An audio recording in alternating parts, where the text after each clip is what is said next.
మీ personal interviews మరియు వ్యాపార ప్రకటనల కొరకు ఈ నెంబర్ని సంప్రదించండి. హాయ్ అండి, I'm Manu, Ayurveda and family coach.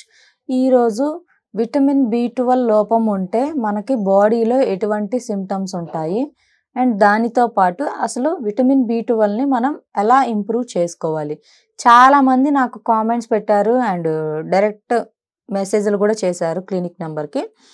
అయితే ఈ విటమిన్ B12 అనేది మన బాడీకి చాలా అవసరం. సో ఈ విటమిన్ B12 లోపం ఉండడం వల్ల చాలా ప్రాబ్లమ్స్ ఉంటాయి. నెంబర్ ఆఫ్ హెల్త్ ప్రాబ్లమ్స్ అనేవి మనకు వస్తూ ఉంటాయి.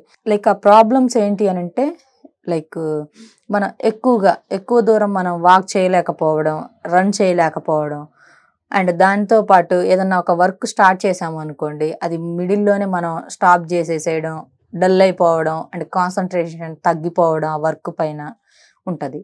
అండ్ ఇంకొకటి వచ్చేసి టంగ్ మొత్తం కూడా లైక్ డ్రై అయిపోతూ ఉండడం, వైట్గా రావడం ఇలా ఉంటుంది. అండ్ దాంతోపాటు చాలామందికి ఐస్ వైట్గా వచ్చేస్తూ ఉంటాయి. లేదు అంటే ఐస్లో లైక్ రెడ్ ఎర్ర గీతలు ఉంటాయి కదా, సో ఐస్లో అవి కూడా కొంతమందికి చాలా తక్కువగా ఉంటాయి. లేదు అని అంటే వీళ్ళకి టంగు నార్మల్గా రెడిష్గా ఉన్నా కూడా బట్ బ్లడ్ పర్సంటేజ్ అనేది చాలా తక్కువగా ఉంటూ ఉంటుంది. అండ్ దాంతోపాటు ఎక్కువగా వీళ్ళు డిప్రెషన్స్లోకి వెళ్ళిపోవడం, వీళ్ళ గురించి వీళ్ళు ఎక్కువగా ఓవర్ థింకింగ్ చేయడం ఏ చిన్న విషయాన్ని కూడా. అండ్ దాంతోపాటు ఫుడ్ కూడా ఏంటి అంటే చిన్నపిల్లలు తిన్నంత 1-2 years బేబీ తిన్నంత ఫుడ్ తీసుకోవడం, మళ్ళీ అగైన్ ఆకలి అనిపించడం బట్ కానీ సరిగ్గా ఫుడ్ తీసుకోకపోవడం, ఇలాంటి ప్రాబ్లమ్స్ అనేవి సమ్ పీపుల్స్లో ఉంటాయి.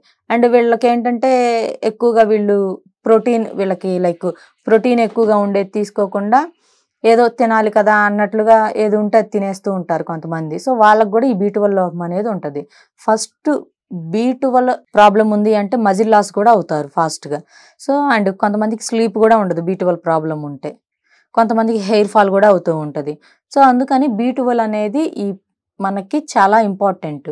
సో ఈ B12ని మనం న్యాచురల్లీ మనం ఎలా డెవలప్ చేసుకోవాలి, ఎటువంటి కొంతమంది ఏంటి అని అంటే దాన్ని ట్యాబ్లెట్ ఫామ్లో తీసుకుంటూ ఉంటారు.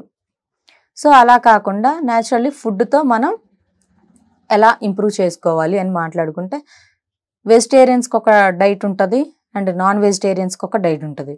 లైక్ నాన్ వెజిటేరియన్స్ డైట్లో B12 షార్ట్గా అంటే లైక్ మనకి ఫాస్ట్గా మనకి అబ్జార్బ్ అయ్యేది B12 నాన్ వెజిటేరియన్స్కి. లైక్ అందులో ఏంటి అంటే నాన్ వెజ్లో మనకి mutton is the best food.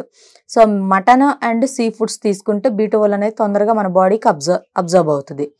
And దానితో పాటు నట్స్, సీడ్స్, మనకి నెంబర్ ఆఫ్ సీడ్స్ ఉన్నాయి. శనగలు, పల్లీలు, పెసర్లు and soya seeds, chia seeds అని. సో ఇవన్నీ కూడా నానబెట్టేసుకొని ఉదయాన్నే చక్కగా ఒక చిన్న బెల్లం ముక్క కూడా యాడ్ చేసుకొని తింటే మీకు ఐరన్ అండ్ గుడ్ ఫ్యాట్స్, మంచి ప్రోటీన్ ఉంటుంది ఇందులో. సో ఈ విధంగా చేయాలి. అండ్ చాలామంది ఏం చేస్తున్నారు అంటే B12 కోసం సప్లిమెంట్స్ తీసుకుంటారు. సో మీకు నాన్ వెజిటేరియన్స్కి అయితే సప్లిమెంట్స్ అవసరం ఉండదు. బట్ వెజిటేరియన్స్ ఏంటి అని అంటే వీళ్ళకి ఇంకా ఈ సీడ్స్లోనే దొరుకుతుంది. ఇంకెందుకంటే అనదర్ ఆప్షన్ అనేది వీళ్ళకి లేదు పాపం. ఎందుకనంటే నాన్ వెజ్ తినరు కాబట్టి.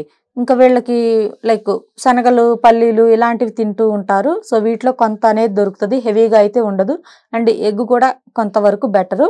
సో ఇటువంటి వాళ్ళు సప్లిమెంట్స్కి వెళ్ళక తప్పదు. ఎందుకు అంటే మళ్ళీ ప్రాబ్లం హెవీగా అయ్యేంత వరకు ఉండకుండా. సో ఇవి మెయిన్ రీజన్స్. ఇటువంటి ఫుడ్ తీసుకోండి అండ్ దానితో పాటు కొంచెం వర్కౌట్ చేయండి, ఆకుకూరలు తినండి బాగా. సో ఇలా తినడం వల్ల ఏంటి అంటే B12 అనేది మీకు ఇంక్రీజ్ అవుతుంది. సో ఇంక్రీజ్ అయినప్పుడు మీకు బ్లడ్ పర్సంటేజ్ పెరుగుతుంది అండ్ డిప్రెషన్లోకి వెళ్ళడం, ఇటువంటి ప్రాబ్లమ్స్ అన్నీ తగ్గుతూ ఉంటాయి. కొంతమంది వాళ్ళే లైక్ సెల్ఫ్ హెరాస్మెంట్, వాళ్ళే హెరాజింగ్గా మాట్లాడుకుంటూ ఉంటారు, వాళ్ళ గురించి వాళ్ళే తక్కువగా చేసుకుంటూ, ఇలాంటి ప్రాబ్లం కూడా ఉంటుంది B12 లోపం ఉంటే. సో ఇవన్నీ కూడా డిపెండ్స్ ఆన్ యువర్ ఫుడ్. ఓకేనా? ఈ ఫుడ్స్ తీసుకుంటే ఈ ప్రాబ్లం కంట్రోల్ అవుతుంది. ఈ ప్రాబ్లం కంట్రోల్ అయితే మీకు హెల్తీగా హ్యాపీగా ఉంటారు. Thank you.